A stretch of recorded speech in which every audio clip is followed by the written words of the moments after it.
ርዕዮት ሚዲያ የንጹሃንና የግፉዋን ድምጽ።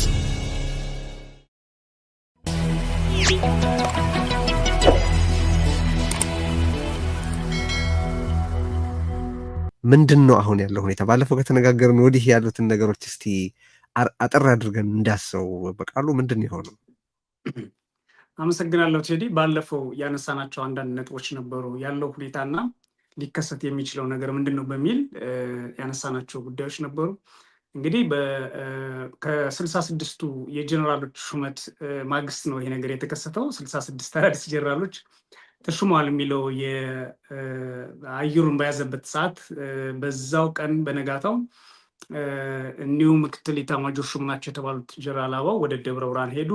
ቀጥለው ደሴ ሄዱ፣ ከዛ ጎንደር ሄዱ፣ ከዛ ባህር ዳር ሄዱ። ልክ እነዚህን 4 ቀናትን መሰረት ያደረገ ወይም በእነዚህ 4 ቀናት ውስጥ እነሱ የሚያደርጉት እንቅስቃሴ ምን እንደነበረ ብዙዎች አላወቁም ነበር። ግን እነዚህን 4 ቀናት በሙሉ ደግሞ የፋኖ ኃይሎች ከፍተኛ በተለይ ደግሞ በአፋባ ስር ያሉት የአማራ ፋኖ ብሔራዊ ኃይል የሚባለው እና በወሎ ሚኒሊክ ዕዝ የሚባለው ምስራቅ አማራ ተብሎ የተደራጀው ኃይል ከፍተኛ ጥቃት ነው የፈጸመው። ጥቃቶቹ ደግሞ በቀላሉ እንዲሁ ዝም ብለው ከዚህ በፊት ባየናቸው ወይም በለመድናቸው መንገድ የተፈጸሙ አይደሉም። በከፍተኛ ደረጃም ከ3 ክፍለ ጦሮችን የማምከን የጦር መሳሪያቸውንም የመውሰድ የሰው ኃይላቸውንም የመበተን ወደ ምርኮኛ የመቀየር ከዛም አልፎ ደግሞ በወረዳዎች የነበሩ ከ11 ወረዳዎች የነበረውን የብልጽግና አስተዳደር መዋቅር የመቆጣጠር እና የማፍረስ ስራ ነው የሰሩት። እነዚህ አካባቢዎች ላይ የላስታ የሚባል ቀጠናን ይዞ ሰፊ ሰንሰለታማ እና የአብዛኛው በርካታ ህዝብ በርካታ ነዋሪ ያለበት በከተማ ስታየው በመንግስት መዋቅርም በአሰራርም በመንግስትነት ባህሪም ሰፊ ቦታ የያዘን ቦታ ነው ያጠቁት። ይህን ሲያጠቁ ደግሞ በጦር መሳሪያም በተለያዩ በሎጂስቲክስም በሁሉም ነገር የበላይነት ይዘው ነው። በእንግዲህ ያገዛዙ የመረጃ ማሽኖች ሁሉ መክነው ወይም መረጃም ሳይታወቅባቸው በግልጽ የሉም ተበትኗል እያለ ሲያወራ በነበረበት ሁኔታ ነው ሙሉ ለሙሉ ትጥቁንም ሰራዊቱንም ከጥቅም ውጭ ያደረጉት ማለት ነው።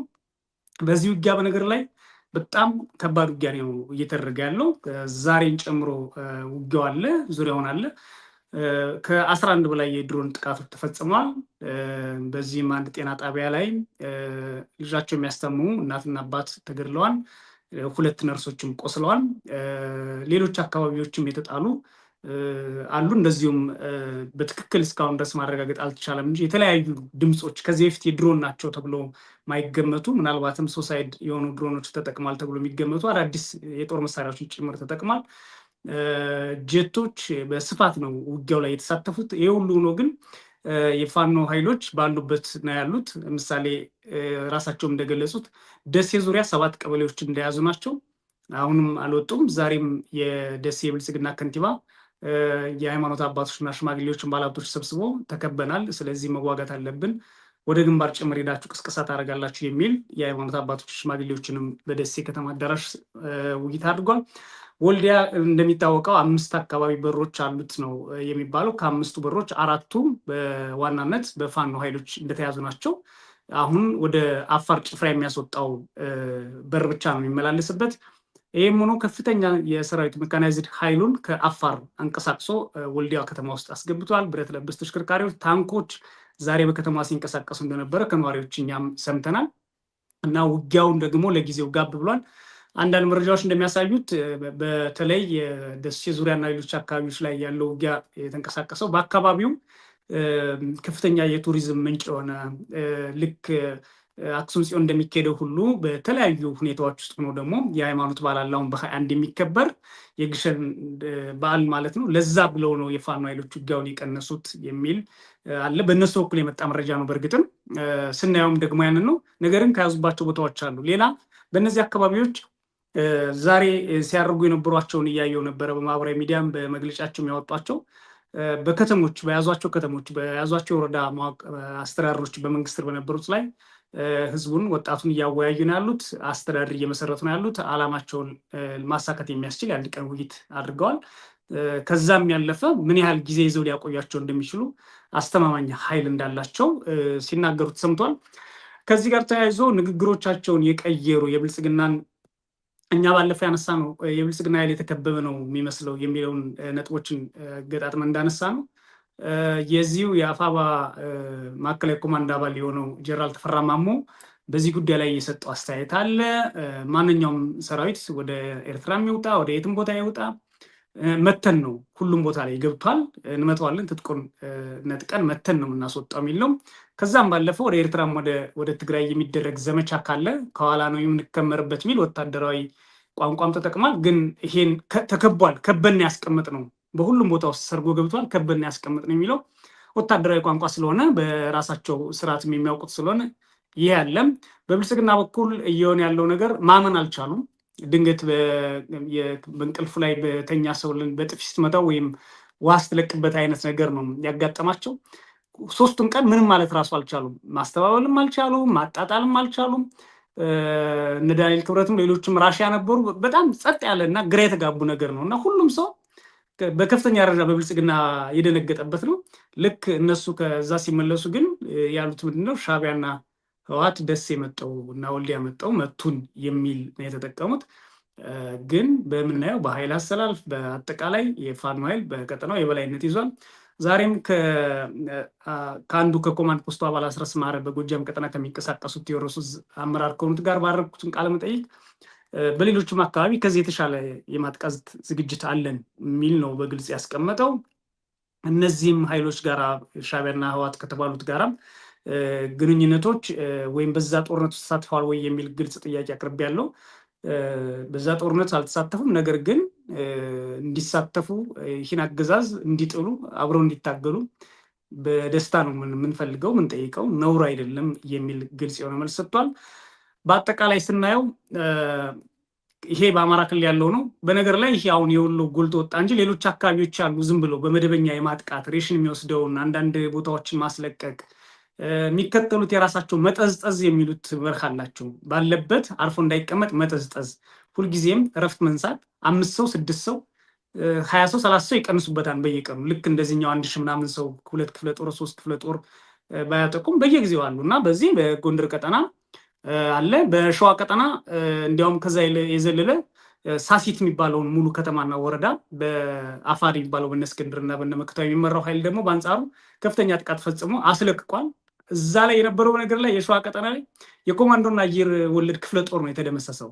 ከተማው ላይ ባለፈው 8 ወር አካባቢ መሰረት አድርጎ ቀጠናውን ሲል የነበረው ነው በሸዋ ቀጠና። እሱንም መጥተው ካምፑንም ተቆጣጥረዋል። ሸዋማ አካባቢ ሌሎች በዛ አካባቢ በሸዋ አካባቢ ያሉ ቦታዎች ላይ ከፍተኛ ውጊያ ተካሂዷል። በጎጃም እንደዚሁ አለ። የመካነ ሰላም ሌሎች የደቡብ ምዕራብ ወሎ አካባቢዎችን በተለይ እንደዚሁ ውጊያ ተካሂዷል።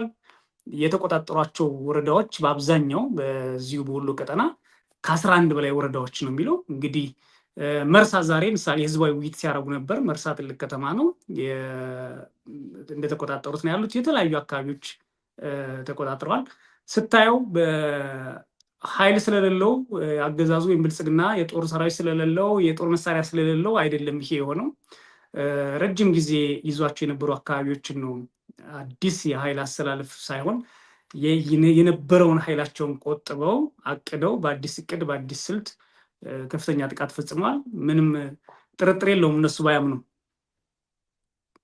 እኔ የሚገርም ነገር በቃ እዚህ ውስጥ የማያቸው በጣም ትኩረት ቢሰጣቸው የሚወዳቸው ነገሮች አሉ። በተወሰኑ ደረጃ እነሱ ነገሮች እናንሳና ከዛ ሰሞኑ እየተሰጡ ወደ ያሉ በጣም ኢንትረስቲንግ አስተያየቶች እንሻገራለን። አንዱ እኔ በጣም ትኩረት ያስፈልገዋል የምለው የወታደራዊ ክንውኑ መጠን አድማስ ነው የሚሉት ስኬሉ ነው። ይሄኛው እንቅስቃሴ ብቻ ሳይሆን አሁን ሰሞኑን የሆነው ብቻ ሳይሆን በተለያየ መንገድ ራሱ አገዛዙ ያልካዳቸው በአማራ ክልል በአሁኑ ወቅት እየተካሄደ ያለው ሚሊተሪ ኢንጌጅመንት ደረጃው በጣም የሚያስደንቅ ነው በሁለት ምክንያት። አንድ ቀደም ሲል አገዛዙ ራሱ ሊሰጥ ይሞክር ከነበረው ስዕል አንጻር፣ ሁለተኛ ደግሞ ከዚያ ቀደም በፋኖ አደረጃጀቶች በተለያዩ መንገድ የተገበሩ በነበሩ ወታደራዊ ስልቶች ምክንያት የተለየ ነው። እንዲህ አይነት ነገር የተመለከት ነው ባለፈውም በነበረ ፕሮግራም ሳነሳው ነበረ። መጀመሪያ አካባቢ ፋኖ ልዩ ኃይሉ ከፍተኛ ቁጥር ያለው ታጣቂ ወደ ፋኖ በተቀላቀለበት ወቅት ወዲያው በነበረ ሪግሩፒንግ ይካሄድ የነበረ እንቅስቃሴ ነበር። ይሄን የሚመስል እንቅስቃሴ የተመለከት ነው ካልተሳሳትኩኝ። እና ከዛ በኋላ በዚህ ደረጃ ያለ ሜጀር የሚባል ባካለለው ስፋትም ሆነ በተሳተፉት የሰራዊት አባላትም በተማረኩትና በፋኖ ቁጥጥር ስር በዋሉት ወታደራዊ ቁሳቁሶችም ሆነ ወታደሮች ቁጥር ወደተረፈ ካየው ከዛ ጋር ተቀራራቢ ሊባል የሚችል ነው እና የወታደራዊ ስምሪቱ የወታደራዊ ኢንጌጅመንቱ በሁለቱም በኩል ያለው ስኬል በጣም የሚያስደንቅ ነው። ይሄ በፋኖ በኩል ያለው ነው። በአንጻሩ ቅድም የጠቀስከው በብልጽግና በኩል ያለው ደግሞ ከድሮኖቹን እንግዲህ ከትግራይና ኤርትራ ላይ ሊጠቀምባቸው ያዘጋጃቸውን መሳሪያዎች እዚህ ላይ ሊጠቀማቸው እየተገደደ ያለ ይመስላል። ምክንያቱም ከዛ ቀደም አገዛዙ ሲያጥላላ እንደከረመው ባለ ደረጃ ሳይሆን ከድሮን እስከ አውሮፕላኖች ወይም ጀቶች የጦር ጀቶች ድረስ ከመጠቀም አስፈላጊ ያደረገ ሚሊተሪ ኢንጌጅመንት አለ ማለት ነው በነገራችን ላይ። እና ይሄ ምንም ቢያደርጉት ሊሸሽጉት ያልቻሉት ከባድ የሆነ ክስረት ነው። ዝም ብሎ እዚህ የተከሰቱ ነገሮችን ፋክቶቹን ኤስታብሊሽ ካረግን በኋላ የምናነሳው አንድምታው ምንድን ነው የሚለው ነው። ይሄ ቀላል የሚባል አንድምታ አይደለም። ከዚህ በኋላ የፋኖ እንቅስቃሴ ተጠናክሮ ይቀጥላል የሚል ግምት አለኝ። ግን በሆነ ምክንያት እንደገና ነገሮችን ማጤን ቢያስፈልግና ወታደራዊ ስምሪቱ ለጊዜው ጋብ ተደርጓል ቢባል እንኳን ኦልሬዲ የደረሰው ዳሜጅ በጣም ትልቅ ነው። በብልጽግና እይታ በብልጽግና ገጽታ ኦልሬዲ የሌለው የተበላሸና የምንድን ነው የቆሸሸ ገጽታ ነው ያለው። በዓለም ፊት የዜጎቹን ከሌላ ኃይል ጋር ተባብሮ የሚጨፈጭፍ በሀገሩ ሰላም ማስፈን ያልቻለ ሬሌቨንት የሆነ ሪላያብል ሴኪሪቲ ፓርትነር መሆን የማይችል ቤዚክ የሆነውን የመንግስትነት መስፈርት የሆነውን ዜጎች ውለው እንዲገቡ ማድረግ ወይም በድርድርና በንግግር በሀገሩ ሰላም የመፍጠርን መሰረታዊ የመንግስት ግዴታ ያልተወጣ በጣም ደካማ መንግስት ተደርጎ ነው የሚታየው። ይሄም እዚህ ስቲፈን ሚለር የተባሉት ዴፒቲ ቺፍ ኦፍ ስታፍ ከእነ ሄይቲን ሳይጠቅሱ ከነ ባግዳድ እና ከሌሎች እጅግ አደገኛ የዓለም ክፍሎች ጋር ነው ኢትዮጵያን የጠቀሱት እንደምታስታውሰው። እና በዛ ደረጃ ነው የሚታየው። አሁን ይሄ በአሁኑ ወቅት በአማራ ክልል እየተካሄደ ያለው ወታደራዊ እንቅስቃሴ ባለው በተበላሸ የብልጽግና የገጽታ ላይ ነው ተጨማሪ እክል የሚፈጥረው እና ለብልጽግና ከባድ አንድምታ ያለው ነገር ነው ማለት በፋኖ በኩል እየተደረገ ባለው እንቅስቃሴ ምክንያት ብቻ ሳይሆን አገዛዙ ራሱ እየሰጠ ባለው ወታደራዊ ምላሽ ራሱ የሚሊተሪ ኢንጌጅመንቱን ስኬል እየተናገረ ነው ማለት ነው። ድሮንና የጦር ጀት እስከመጠቀም የሚያስገድድ ሚሊተሪ ኔሴሲቲ ተፈጥሯል ማለት ነው በነገራችን ላይ። እና ይሄ አንዱ ነገር ነው። ሁለተኛ ቅድምም ጨረፍ ያደረግኩት የትርክት ለውጥ ነው። ብልጽግና አንዱ መጀመሪያ መጥቶ ያደረገው ስልጣን ላይ አብይ እንደወጣ ያደረገው ነገር ሀገሪቱ የነበራት የደህንነት መዋቅር ማፈራረስ ነው። የደህንነት መዋቅሩ መፈራረሱን ደግሞ የምታየው በብዙ ጉዳዮች ብልጽግና በመሬት ላይ ያለውን አሰስመንት በተመለከተ ያለው እይታ በጣም በብዛት የተሳሳተ ነው። ከዚህ ቀደም ከዘመቻ አሉላ አባ ነጋ በፊት ቲዲኤፍን በተመለከተ የነበረው አሰስመንት በቲዲኤፍ በኩል ያለው 13 ሻለቃ ብቻ ነው የሚል ነበረ። እውነታው ያንን አያመለክትም ነበረ። በጦርነት የማድረግ አቅምን በተመለከተ ስትራቴጂክ ኢንሳይቱ ራሱ በጣም የተበላሸ መሆኑን የሚነግርህ በኦሮሚያም በቀላሉ እኔ ብቻዬን ይዘዋለሁ ብሎ ዘመቻ አድርጎ ይኸው እስከዛሬ ያንን ጦርነት መቀልበስ አልቻለም። በነገራችን ላይ ጃዋር የጻፈውን እየተመለከትኩ ነበር። ኦኤልኤ ራሱ አዳዲስ የውጊያ ግንባሮች መክፈቱን ጽፏል ጃዋር በሐረርጌና በሌሎች አካባቢዎች። እሱም ሌላ ቀጥሎ የምናነሳው መሆን ያለበት ነገር ነው፣ እንደ አጠቃላይ ስዕል መገለጫ ማለት ነው። እና ያኔም 2 ሳምንት ማለት በትግራይም በ2 ሳምንት እጨርሳለሁ ብሎ ነው 2 ዓመት የተዋጋው። ኦሮሚያም ላይ እንደዚሁ በአጭር ጊዜ ውስጥ አጠናቀቃለሁ ብሎ ነው እስካሁን ድረስ ጦር መቀልበስ ያልቻለው። በአማራ ክልልም ቀበቶ አስፈታለሁ ብሎ ጀምሮ ነው ትጥቅ እየፈታ ያለው ራሱ አገዛዙ ነው። እና ስታየው መሬት ላይ ያለውን ሁኔታ አሰስ የማድረግ ችግር አለበት። ችግር እንኳን ኖረበት ነው የምለው አክቹሊ። እሱ ላይ የተመሰረተ ትርክት ነው በሚዲያ ቅልብተኞቹ በኩል ሲነዛ የነበረው። ብርሃኑ ጁላም አበባ ታደሰም ሌሎቹም ሴት የሚያደርጉትን ናሬቲቭ እየተከተለ ነው የእነሱ ሚዲያ እንትን ያስተጋባ የነበረው። አሁን ወደ ምንድን ነው የተለወጠው? አንደኛ ይሄ ሊሆን የቻለው ህወሓትና ሻዕቢያ በስልጠናና በውጊያ በፕላኒንግ ስለተሳተፉ ነው የሚል ትርክትን የመጣው። ይሄ በአንድ በኩል ያው በአማራ ክልል ውስጥ የሚካሄደውን እንቅስቃሴ በተመለከተ ለማሳየት የሚፈልጉትን ንቀት ይናገራል። ሁለተኛ ደግሞ ይሄ የተከሰተው ወታደራዊ ክንውን ምን ያህል ከባድና ሰፊ እንደሆነ ይናገራል። ሶስተኛ እዛ አካባቢ ለመክፈት ለሚያስቡትም ጦርነት የትርክት መደላደል ማስቀመጥ እየፈለጉ ያሉ ይመስላል የብልጽግና ሰዎች። እሱ የትርክት ለውጡ በግልጽ የሚታይ ነው፣ ሊሸሽጉት የማይችሉት ነገር ነው። መልሰን ቀለበስ ነው እያሉ ያሉት ሲሉ እንኳን የተቀለበሰ ከባድ ወታደራዊ ስምሪት ነበረ ማለት ነው። ከዛ ሌላው አይ ቲንክ አንተም አስተያየት ብትሰጥበት የምወደው የፋኖ አመራሮች፣ በተለያየ ደረጃ ያሉ የፋኖ አመራሮች ቦልድ የሆኑ መግለጫዎች እያወጡ ነው፣ የትብብር መግለጫዎች። ይሄ አይ ቲንክ ሲሰራበት የቆየ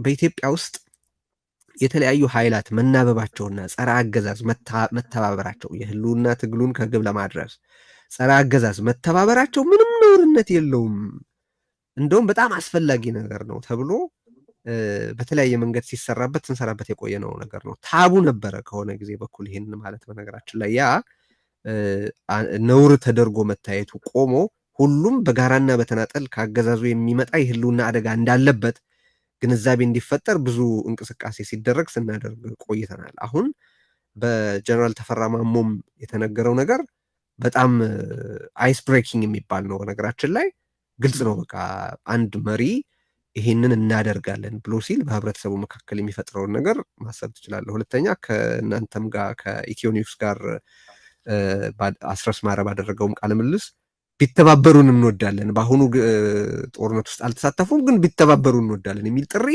አድርጓል። ይሄ ፖለቲካዊ አንድምታው በጣም ትልቅ ነው። ቀደም ሲል ሲደረግ ከነበረው ለነበረው ጥረት ትልቅ ተጨማሪ እሴት የሚሰጥ ነገር ሆኖ ነው የማገኘው። ከዛ ቅድም ያነሳሁት የአጠቃላይ ስዕል ነገር ነው። አሁን ተመልከት፣ ኢትዮጵያ ውስጥ ጦርነት የሚያካልለውን ቦታ ብቻ ልብ በል። ትግራይ ያለው ሁኔታ የተወጠረ ነው። በኋላ የምናነሳዋለን። እዛም አካባቢ ሊፈነዳ ያለ ነገር መኖሩን ትመለከታለህ። የአማራ ክልል ሁኔታ የሚታወቅ ነው። አንተም ጠቅሰዋል። በወሎ ብቻ ሳይሆን በተለያዩ የአማራ ክልል ዞኖች ውስጥ ከባድ የሆነ ወታደራዊ እንቅስቃሴ አለ። በጠቅላላ የአማራ ክልል አሁን የጦር ቀጠና ነው ያለ ምንም ጥርጥር። ከዚያ ኦሮሚያ አለ። ኦሮሚያ ኦኤልኤ ለራሱ በጎ የሆነ እይታ ካላቸው ከወለጋና ከዙሪያ ገባው ወጥቶ ወደ ተለያዩ የኦሮሚያ ክፍሎች ተስፋፍቶ አዳዲስ ግንባሮች ከፍቶ በአዲስ አበባ ከ100 ኪሎ ሜትር ራዲየስ ባነሰ ቦታ ውስጥ የተለያዩ ጥቃቶች መፈጸም የሚችልበት ደረጃ ላይ መድረሱን ትመለከታለህ። ስለዚህ ኢፌክቲቭሊ ኦሮሚያንም የጦር ቀጠና ነው ማለት ይቻላል። ሌሎች የኢትዮጵያ አካባቢዎቹንም ብታይ ጋምቤላም ቤኒሻንጉልም እንደዛው ነው። የአፋር ሁኔታ በኤርትራ ምክንያት ባለበት ውጥረትና በራሱ በአፋር ውስጥ በሚካሄዱ እንቅስቃሴዎች ከአፋርና ከሶማሌ ክልል ባለው ግጭት የጅቡቲ መንግስት ስለፈጸመው ጥቃት የድሮን ጥቃት አሁን ትላንትና የወጣ ዘገባ እየተመለከትኩ ነበረ። በጅቡቲ መንግስት የተፈጸመ ጥቃት ቤሲክሊ አፋርም ከጦርነት ቀጣናነት ነፃ አይደለም። ኢንፋክት በጣም ከፍተኛ ውጊያ ይካሄድበታል ተብሎ የሚታሰብ ቦታ ነው። ትልቅ ስጋት አለ። በአብይ አህመዷ ኢትዮጵያ ጦርነት የሚያካልለው የቆዳ ስፋት ምን ያክል ነው ብለህ ብትመለከት ኦልሞስት ጠቅላላ አገሪቱን ነው ማለት ትችላለህ። አሁን አገሪቱ ያለችበት ሁኔታ ሙሉ በሙሉ የጦር ቀጠና ያልሆነ አካባቢ አለ ወይ እንድትል የሚያደርግ ነው። አገዛዙ ምናልባት አዲስ አበባን ነው አብሶሉትሊ ከጦርነት ቀጠና ውጪ ነው ብሎ ሊል የሚችለው እንጂ አብዛኛው የኢትዮጵያ አካባቢ በአሁኑ ወቅት ወይ በአክቲቭ ጦርነት እየተካሄደበት ያለ ነው ወይ ደግሞ ኤኒ ታይም ኤኒ ሚኒት ጦርነት ሊፈነዳ የሚችልበት አካባቢ ነው። በቃ ይሄ የአብይ አህመድ ኢትዮጵያ ቀጥተኛ ስዕል አድርጌ ነው የማየው። እና እነዚህ ነጥቦች ለምንድን ነው መነሳት ያለባቸው ብለው ቀደም ሲል የተጀመረው የትብብር እንቅስቃሴ የበለጠ ወደ ተግባራዊ መገለጫ እንዲሄድ አሁን የበለጠ ሁኔታዎች ግድ የሚሉበት ነገር ተፈጥሯል። ህብረተሰብ ደግሞ የህልውና አደጋ ሲገጥመው የትኛውንም ነገር ተንጠላጥሎ የትኛውንም ነገር ይዞ ህልውናውን ለማስጠበቅ መሞከሩ የማይቀር ነው። ሰሞነኛ እንቅስቃሴው የብልጽግናን የደህንነት ፌሊየር፣ የውትድርና ፌሊየር፣ የትርክት ፌሊየር፣ የፕሮፓጋንዳ ፌሊየር እና አጠቃላይ የኢኮኖሚው መዳሸቅም እንግዲሁ ተጨማሪ ተከታይ ውጤት ሊሆን የሚችልበት ነገር ነው የምናየው። የፋኖ አመራሮችን አስተያየት በተመለከተና ከዚሁ ካነሳናቸው ነገሮች ጋር የሚተሳሰር ሌሎች ሀሳቦችን አንሳ። አሁን የጠቀስካቸው ቦታዎች ላይ የሚደረጉ ውጊያዎች እንግዲህ በሚያስገርም ሁኔታ ከዚህ በፊት የጎንዮሽ ውጊያዎች ወይም ደግሞ አክተሮቹ 2-3 ባህሪ ይዘው እርስ በራስም የመዋጋት አይነት ነገር ነበረ ከዚህ በፊት። አሁን ግን በአብዛኛው ብልጽግናና ሌሎች ኃይሎች በሚባል ደረጃ ነው ውጊያው እየተደረገ ያለው። ምሳሌ የኦሮሞ ነጻነት ጦርና ፋኖ እየተዋጉ አይደለም፣ ወይም የኦሮሞ ነጻነት ጦር ከሶማሌ ከአፋር ጋር እየተዋጋ አይደለም፣ ፋኖም ከትግራይ ወይም ከሌሎች ኃይሎች ጋር እየተዋጋ አይደለም፣ ወይም አንድ ሌላ ልንጠቅሰው የምንችለው በደቡብ ክልል የሚንቀሳቀስ በጉራጌ ዞን የሚንቀሳቀስ በተለያዩ ቦታዎች ነው ጥቃቶች የሚፈጸሙት። በእነዚህ ሁሉ ቦታዎች ላይ የሚንቀሳቀስ አብዛኛው ብልጽግና ነው የሚያጠቃው። በብልጽግና ስር ያለን መዋቅር ሰራዊት ነው የሚያጠቃው። በነገር ላይ ብዙ ጊዜ የማይነገሩ ውጊያዎች አሉ፣ ዝም ብለን ዜና ብቻ ሰርተንላቸው ምናልፍ። አሁን በወለጋ በቅርብ በጣም በመተከል አዋሳኝና በወለጋ 2-3 ዞኖች የፋኖ ኃይሎች እዛ አካባቢ ያሉ የተደራጁ ተፈናቅለው የነበሩት ራሳቸውን እንትን ያሉ ራሳቸውን የቢዛሙ ፋኖ ያሉት አገዛዙ ኮሎኔል ሁሉ ገለዋል። መማረክ ብቻ ሳይሆን ማለት ነው። ይሄ አሁን ከ5 ቀን ከ6 ቀን በፊት የሆነ ነው። ለአንድና ለመጨረሻ ላጠፋቸው ነው ብሎ ገብቷል። ግን በከባድ ሁኔታ ብዙ ሰራዊት አጥቶ ብዙ የጦር መሳሪያ እንዳገኙ ሰምተናል። በአማራ ክልል ብቻ ሳይሆን ያለው ውጊያ በሁሉም ቦታ ላይ ነው። የኦላ እንግዲህ እንደምታየው ነው ወደ አብዛኛው ወደ ምዕራቡና ምስራቁ የነበረውን ወደ ማዕከላዊ ኦሮሚያ የሚያደርገው መንቀሳቀስ መስፋፋት ሰፊ ነው። አሁን ያለው ነገር የትኛውም ቦታ ላይ ጥቃት አለ፣ የትኛውም ቦታ ላይ ውጊያ አለ። ያ ግን በአብዛኛው ንጹሃንን ማዕከል ያደረገ ብሔር መሰረት ያደረገ ወይም ደግሞ አንድን ግሩፕ ከአንድ ግሩፕ ማድረጉን እየቀነሰ መጥቶ ሁሉም ወደ አገዛዙ የዞረበት ሁኔታ እናያለን። ይሄ ምናልባትም ከዚህ በፊትም እናንተም በጀመራችኋቸው የሰላማዊ ትግልም ጭምር የሚፈለገው ትብብር እንዲደረግ ቢያንስ ውጊያው ባይሆን በጋራ ትብብር እንዲደረግ የሚባለው ግን ባልሰራችሁበትም በግንባርም ውስጥ ያለ የምናብ ነገር እናያለን። አሁን ባለው ሁኔታ ብልጽግና ምንድን ነው እያለ ያለው ብለህ ስታስብ በተለይ ከአማራ ክልል ጋር በተያያዘ አንደኛ የአማራ ክልል ኮዝ እስካሁን ድረስ እውቅና መስጠት አይፈልግም እና ትርክቱን ማድረግ ቢፈልገው ወደ ቀይ ባህር ሲሄድ አደናቅፎኝ ነው የሞትኩት ወይም ደግሞ የወደቅኩት ማለት ስለሚፈልግ እዚህ ሰፈር ለሰፈር የሆነ ሰው ልገል ብዬ ነው የተገደልኩት ሳይሆን ወደ ቀይ ባህር እየሄድኩ ነው የሞትኩት ማለት ስለሚፈልግ ወደ ቀይ ባህር ነው ትልቅ ጠላት ያለን እና በዛ አካባቢ ነው መዋጋት ያለብን ብሎ እነዚህን እንደሌሉ ነው የሚቆጥራቸው። ከምን ጊዜውም በላይ ባለኝ የኢትዮጵያን ፖለቲካ የኢትዮጵያን የውጊያ ሂደቶች እንደሚከታተል ሰው ከምን ጊዜውም በላይ ጸረ ብልጽግና የሆነ እንቅስቃሴ በአማራ ክልልን በትግራይ ክልልን የተስፋፋበት ጊዜ ቢኖር አሁን በተለይ በአማራ ክልል የፋኖ ኃይል ባለፈውም ለመጠቆም ሞክሬያለሁ፣ በከፍተኛ ደረጃ ተደራጅቷል። ያለባቸው ችግር ምናልባት የአደረጃጀትና ባንድ ወጥ አመራር አለመመራት ችግር ነው ብለው የሚያነሱት ካሉ ማለት እነሱ አንዳንዴ እንደ ቴክኒክ እንጠቀመዋለን ስለሚሉ ነው ብለን ካላነሳን ወይም ደግሞ ታንኮችና ድሮኖች የላቸውም ከተባለ ውጭ በሰው ኃይልም በፖለቲካ አቅምም በያዙት ቦታና በሚፈጽሟቸው የማጥቃቶችም ሆነ ሀሳባቸውን በማስረዳት ከዚሁ ጋር ባላቸው ግንኙነት ከምን ጊዜውም በላይ ሀያል ሆኗል። ይሄ ነገ የሚታይ ነው። ባለፈውም ስናወራ የነበረ ነው። ሌላ ብልጽግና በነገር ላይ ባለፈው በጠቅላላ ግምገማው አወጣው የተባለው ሰራዊቶቹ የሞቱትንና አዲስ አሁን በጣም በገፍ እያሰለጠነ ነው የኢትዮጵያ ሕዝብ የሚረዳው በገፍ እያሰለጠነ ግን የሞቱት የከዱትና አማራ ክልል ነው ውጊያ ያለው የሞቱት የጠፉት ከሰራዊቱ ያጡት በምን ምክንያት እንደሆነ ያልታወቁት ከሞቱት ውጪ ከሰለጠኑት አንጻር በ15% ይበልጣሉ። ምን ያህል ሰራዊት እየገባ እንደሚያልቅ ምን ያህል ሰራዊት እየጠፋ እንደሚሄድ የምትገልጸው አይደለም። በአንድ ሳምንት ውስጥ እኮ በአንዲት ትንሽ የብርጌድ አደራጁን ያውቁታል። ዝቅተኛ 10 ሰው 30 ሰው እጅ ይሰጣል ወይም ይማረካል ወይም ይገደላል። ዝም ብሎ ኦሬሽን ለማድረስ ከአንድ ቦታ ወደ አንድ ቦታ በሚሄዱበት በሚፈጥሩት ደፈጣ ማለት ነው። እና በትክክል ይክዳል፣ እውነቱን መቀበል አይፈልግም። እኔ ያልኩትን ይሄ እንግዲህ የሚከተሉት ፍልስፍና መሰለኝ ለራሴ የምነግረው ነገር እውነት ይሆንልኛል የሚል የስነ ልቦና ሂደት ውስጥ ያሉ ይመስለኛል። ልክ የትግራይን ብናነሳ በዚህ ጊዜ ትዝ ይልህ ከሆነ የዘመቻ ሉላ አባነጋ ነው ውጊያ ጊዜ የትግራያኖች ሲጠቀሙ የነበሩት ስልት እንሰማ ነበር በመረጃ ምን እያደረጉ እንደነበረ።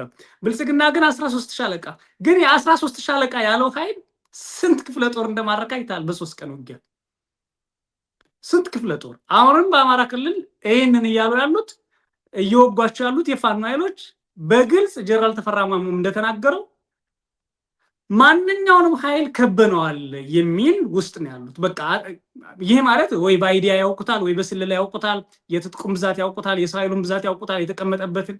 እኔ እንትን ስጠይቃቸው እንዴት ነው ስንል ገና እቃ ጠርንፉ፣ ትጥቃችሁን ያዙ ወይም ጫማችሁን ሰሩ ሲባሉ መረጃ እንሰማለን ይላሉ። ይሄ ምን ማለት እንደሆነ አይደለም። ሂደው እኮ የፋኖ ኃይል ካምፕ ያደረገበት በአብዛኛው ፋኖ አሁን ካምፖች አሉት፣ ግልጽ ማሰልጠኛ ተቋማት አሉት። ሰራዊት የሚያስመርቀው ለ6 ወር ለ7 ወር አሰልጥኖ ነው።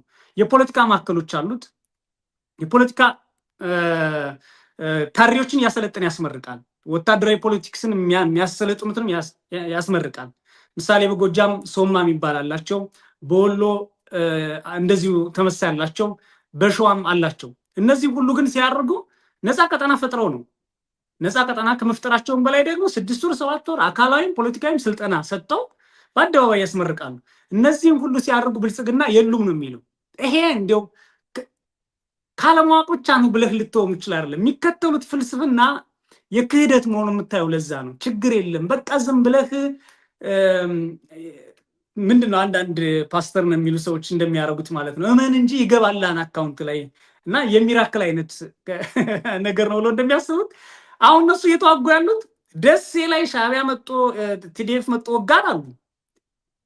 ግን እነሱ ግን ውጊያ እያደረጉ ያሉት በፕሮፓጋንዳ አሰብና ቀይ ባህር ላይ ነው በካድሬዎቻቸውም። ይሄ በስነልቦና መተንተን ያለበት ይመስለኛል። በግለሰብ ደረጃ እንዲህ ሊሆን ይችላል፣ ግን የመንግስት ስነልቦና እንደዚህ ሲሆን እንዴት ሊሆን እንደሚችል አናውቅም። ወይም ደግሞ ያው መንግስት አይደሉም የሚለውን አምነን ካልተቀበልን በስተቀር ሌላ በትርክታቸው እኩል ሊያመጡ የፈለጉት አንዱ ተጨባጭ ነገር የፋኖ ኃይሎችን እና የአማራን ህዝብ ሰላማዊ ነው አካባቢ ደህና ነው ብሎ እውቅና ካለመስጠትና ከመካድ ድንገት ጥቃት ሲደርስባቸው ከመካድ በተረፈ በትግራይ ላይ ጦርነት የመክፈት ፍላጎት ያላቸው ይመስለኛል በግልጽ እንደምናየው። እና መጦ የህወሓት ኃይሎች ወጉ። ይሄ የምናየው ሁልጊዜም በትግራይ ሊኖር የሚችለውን ማንኛውም እንቅስቃሴ የምናየው ከፕሪቶሪያ ስምምነት አንግል ነው። ስለዚህ የፕሪቶሪያ ስምምነትን እያፈረሱ ነው፣ ፋኖን እየደገፉ ነው ያሉት፣ ልንወጋቸው ነው፣ አፍርሰዋል ስምምነቱን የማለት ነው። በነገር ላይ አብዛኛው የትግራይ አካባቢዎች ላይ የድሮን አሰሳዎች ይደረጋሉ ባለፉት 5 ቀናት።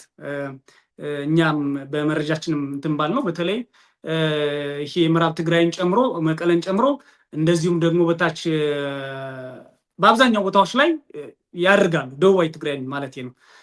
በአብዛኛው ደቡባዊ ትግራይ ላይ በስፋት ያደርጋሉ። 5 ተከታታይ ቀናት ሌሊቱን በሙሉ የድሮን አሰሳዎች ያደርጋሉ።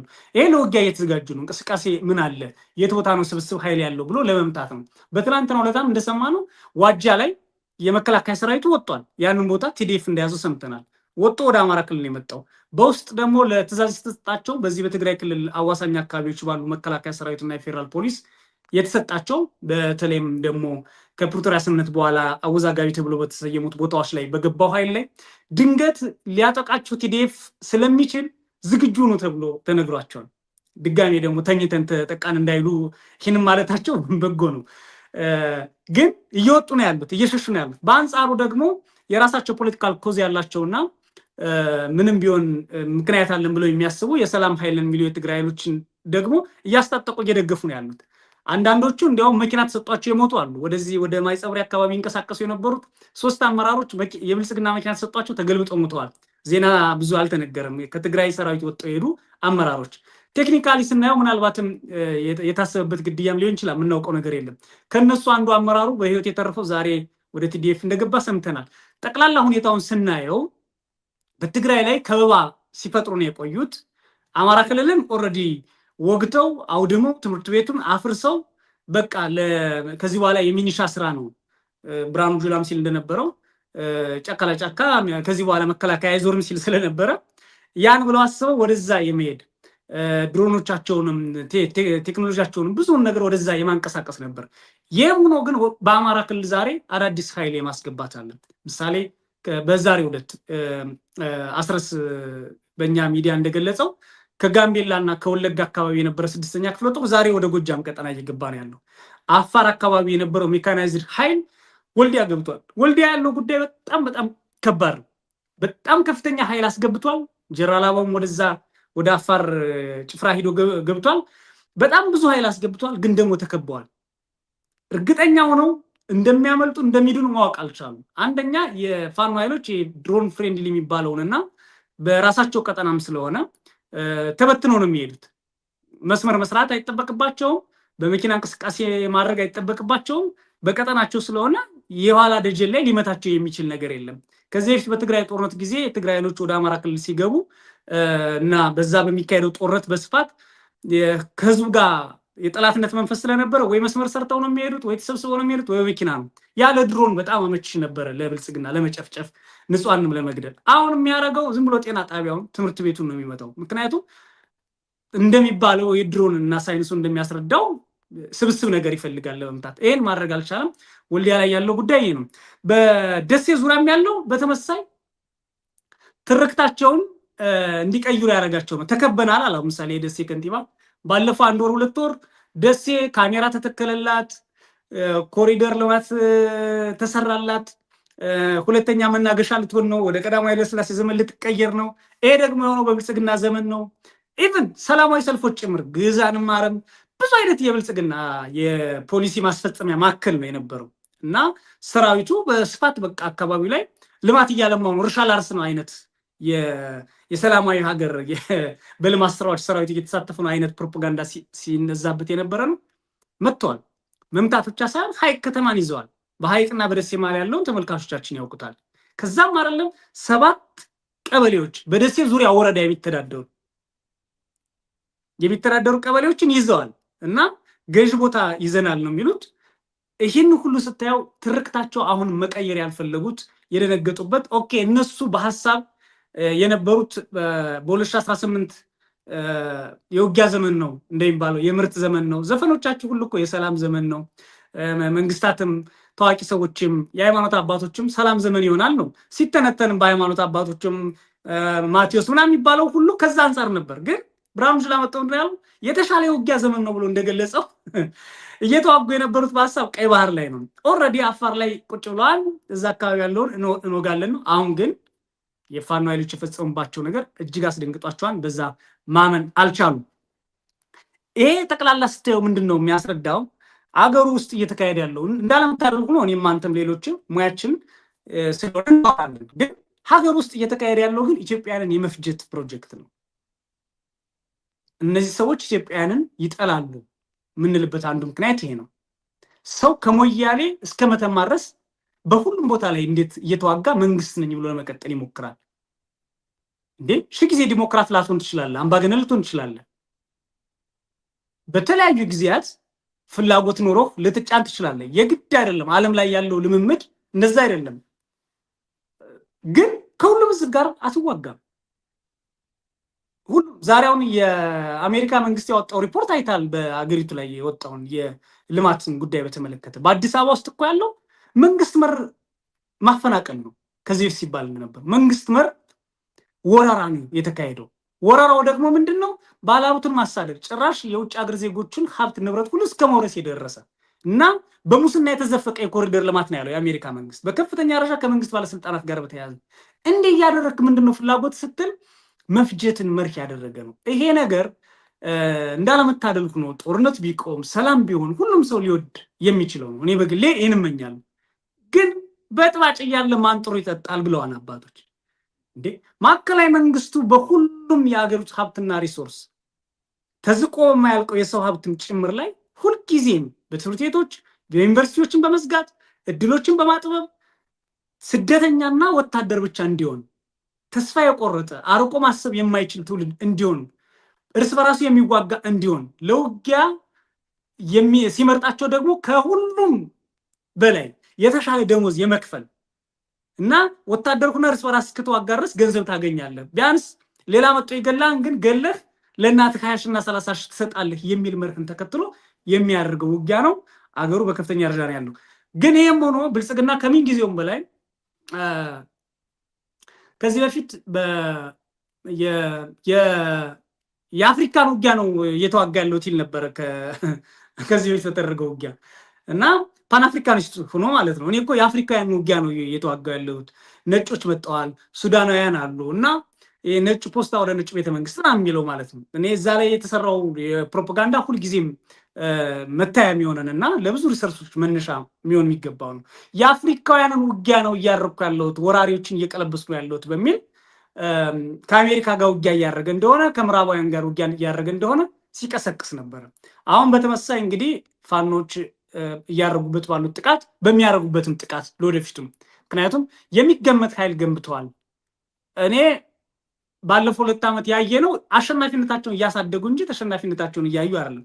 ከአንድ ሳምንት ከ2 ሳምንት በፊት እኮ የነበረው ወሬ ትዝ ይልህ ከሆነ አንድ የደከመው ወይም ከአንዱ አመራር ጋር የተጣላ ፋኖ 2-3 ሆነው ወይም ሽፍታ ሆነው ሲሰርቁ የነበሩትም ፋኖ መስመር ያዝ ሲለው ሲሄድ እጅ ሲሰጥ እጅ ሰጡኝ እኮ ነው የነበረው ግርግር። እጅ ሰጡን ገቡ፣ በቃ አለቀ። አሁን ከግድቡ ወደ ወደቡ የሚል ነው ሉካት። አሁን በወደቡና በደሴ መካከል ያለው ርቀት በወደቡና በአረርቲ ወይም ደግሞ በወደቡና በመንዝ ሳሲት ሰሞኑን በተካሄደባት ነፃ በወጡ አካባቢዎች ላይ በሳሲት መካከል ያለው ርቀት በጣም ሰፊ ነው፣ በጣም ሩቅ ነው እና የመደናበራቸውን ቀጥለዋል። ከምን ጊዜውም በላይ ደግሞ የነሱ መደናበር፣ የነሱ አቅም ማጣት፣ የነሱ ያልተረጋጋ የፍጅት መስመር ሌሎች ኃይሎች ትብብር እንዲያደርጉ ከምን ጊዜውም በላይ አቅማቸውን እንዲያሳድጉ ያላዩቸውን መንገዶች እንዲያዩ ትላንት የተፈጠሩ ልዩነቶችን ወደ ጎን አድርገው መፍታት ወደሚችሉበት አቅጣጫ እንዲመጡ ህዝባቸውን ወደ ሰላም በር ማምጣት እንዲችሉ ኢትዮጵያ የምትባል ሀገር የመቀጠል እድል ተስፋ እንዲኖራት የሚያስችል ትብብርን እንዲያደርጉ ያገዘ ይመስለኛል። በትብብሩ ጉዳይ ላይ ደጋግመን ያነሳነው እኔ አብይ አህመድ ሲመጣ ጀምሮ ምንም የፖሊሲ አማራጭ የለውም። በቃ ፖሊሲው በአማራና በትግራይ መካከል ጸብ መፍጠር፣ በአፋርና በሶማሌ መካከል ውጊያ መቀስቀስ፣ በኦሮሚያና በሶማሌ መካከል ውጊያ መቀስቀስ፣ እንዲሁም በአማራና በኦሮሚያ መካከል ውጊያ መቀስቀስ፣ በቤኒሻንጉልና በአማራ መካከል ውጊያ መቀስቀስ ነው። እነዚህ ነገሮች ላይ አስቀድሞ የነበሩ ችግሮች የሉም ማለት አይደለም፣ ግን እነዚህ ችግሮች እንዲፈቱ አይፈልግም። የሱ የመንግስት ተቋማት የመከላከያ ሰራዊት፣ የብሔራዊ ደህንነት አባላት እንዲያውም ኢንቮልቭ በማድረግ እንዲስፋፉ ነው የሚደረጉት። ምሳሌ በአጣዬ 9 ጊዜ ጥቃት ውስጥ መከላከያ ሰራዊቱ በሄሊኮፕተር በአምቡላንስ ጭምር ተሳትፏል። እንግዲህ አንድና አካባቢ መንግስት የጥቃት ማዕከል አድርጎት ማለት ነው። በአንጻሩ በቤኒሻንጉል ጉሙዝ በእነዛ ብዙ ቦታዎች ላይ በወለጋ ያው የሚታወቅ ነው። እነዚህን ሁሉ ሲያደርግ የነበረው የፍጅት ኃይል የሽብር ኃይል ነው ቶታሊ። ይሄ ተቀልብሶ ደግሞ የትብብር መንፈስ በተለይ በአገር ውስጥ ባሉ ኃይሎች በትግራይ፣ በአማራ፣ በኦሮሚያ ባሉ ኃይሎች ሌሎችም አካባቢዎች አሉ፣ ደቡብም በኦሮሚያ የሚንቀሳቀሱ አሉ፣ በጉራጌ ይሄ የትብብር መንፈስ ያስፈልጋል። አሁን ጦርነቱን የመደገፍ ጉዳይ አይደለም። ነገር ግን መሞታቸው ካልቀረ ሀገሩን ኢኮኖሚውን ማደቃቸው ካልቀረ ጥያቄያቸውን በሰላማዊ መንገድ ስለማይመለስላቸው ጥያቄያቸውን የሚያስመልሱበት ብቸኛ አማራጭ ይሄ መሆኑና በዚህ ላይ መበረታታቸው ካልቀረ ትብብራቸውን ማጠናቀር ያስፈልጋል፣ ማፍጠንም ያስፈልጋል። አንዳንዴ ታይሚንጋቸውን እነሱ በሚፈልጉበት ደረጃ ዘና ብሎ ነው ባይዘው እየተዋጉ ያሉት፣ በቅድ ነው እየተዋጉ ያሉት። ይሄን ያህል ኃይል የትብብርን ነገር ካነሳ በጣም አስፈላጊ ነው። እውነት ነው፣ አስፈላጊ ነው የሚለውን ለማንሳት ነው። እስካሁን ያለውንም ትብብር የሰራው አገዛዙ ነው ልትል ትችላለህ። በነገራችን ላይ የተቃዋሚ ኃይሎች ጸረ አገዛዝ የሚያደርጉት እንቅስቃሴ፣ ጸረ አገዛዝ የሚደረገው እንቅስቃሴ የወሰዳቸው ኢኒሼቲቭስ አሉ። ልክ ነው። ግን አብዛኛውን ስራ የሰራው ራሱ አገዛዙ ነው። ምክንያቱም በፈረቃ ሁሉንም ልትለው በምትችል ደረጃ ሁሉንም ህብረተሰብ እየጨፈጨፈ ስለቀጠለ ከዛ በፊት ዋጋ እሰጣቸው የነበሩ በህብረተሰብና በፖለቲካ ልሂቃን መካከል ልዩነት ይፈጥሩ የነበሩ ጉዳዮችን ኢረሌቫንት አደረጋቸው። ግዛት ልጠይቅ የምችለው እኮ ከኖርኩ ነው። ውክልና እኮ ልጠይቅ የምችለው ከኖርኩ ነው። የታሪክ መረዳት ላይ መጣላት የምችለው እኮ ከኖርኩ ነው። የመንግስት ቁጥጥር የፓወር የበላይነትን በተመለከተ ልላፋ የምችለው እኮ ከኖርኩ ነው ወደሚል ግንዛቤ የፖለቲካ ልሂቃኑም ሆነ የፖለቲካ ህብረተሰቡ እንዲመጡ ትልቁን ስራ የሰራው ራሱ አገዛዙ ነው። አሁን እኛ እየጠየቅን ያለ ነው ምንድን ነው ይሄ አገዛዙ በፈረቃ መጀመሪያ በፈረቃ እያንዳንዱን ሰው እንዲፈጅ መፍቀድ አይገባም ነበር። የሆነን ህብረተሰብ ሲጨፈጭፍ ወደ ሌላው የበለጠ ሰይጥኖና አድጎ እንደሚመጣ መገንዘብ ይገባ ነበረ። ግን እሱ አልሆነም። አገዛዙ ካልጨፈጨፈ፣ ካልተዋጋ፣ ካልገደለ፣ ካላፈናቀለ ስለማይኖር የፈጠረው ኔሴሲቲ አለ። የማንኛውም ህብረተሰብ የጋራም የተናጠልም የህልውና አደጋ ነው ስንል በነገራችን ላይ ለሃይፐርቦሊ አይደለም፣ ለግነት አይደለም፣ በተጨባጭ የታየ ነገር ነው። በተጨባጭ አገዛዙ አብዛኛውን ስራ ሰርቶታል። አሁን ከዚህ በኋላ እንደጠቀስከው የተቃዋሚ ኃይሎች በሰላማዊ ትግልም የሚታገሉትም ሆነ ሌላ መንገድ የመረጡትም መተባበርና እንቅስቃሴዎቻቸውን ማናበብ ወደ ግባቸውም ለመድረስ የህብረተሰባቸውንም ስቃይ ለማሳጠር የሀገሪቱንም የመፍረስ አደጋ ለመከላከል የሚረዳ ነገር ነው። ይህንን አጋጣሚ ተጠቅመን ማንሳት አለብን። ይህንን ጥሪ እንደገና ማደስ ይኖርብን ይመስለኛል።